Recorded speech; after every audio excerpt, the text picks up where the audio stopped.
Sa pagpapaigting kontra wanted person ng pulisya, arestado ang isang lalaki dahil sa kasong frustrated murder sa operasyon ng 1st Eastern Samar Provincial Mobile Force Company. Ang buong detalye ng report ay hatid ni Patrolwoman Camberley Flores.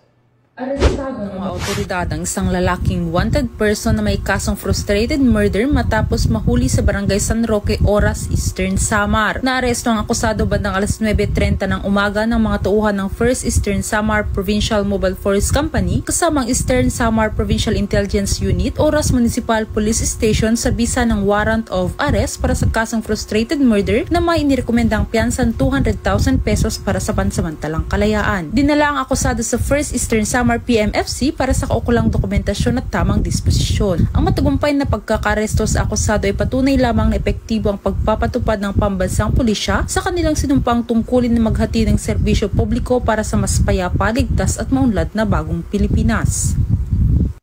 Mula dito sa Eastern Visayas, ako ang inyong PNN correspondent, Patrolwoman Flores, alagad ng batas sa kataguyod ng Balitang Pulis.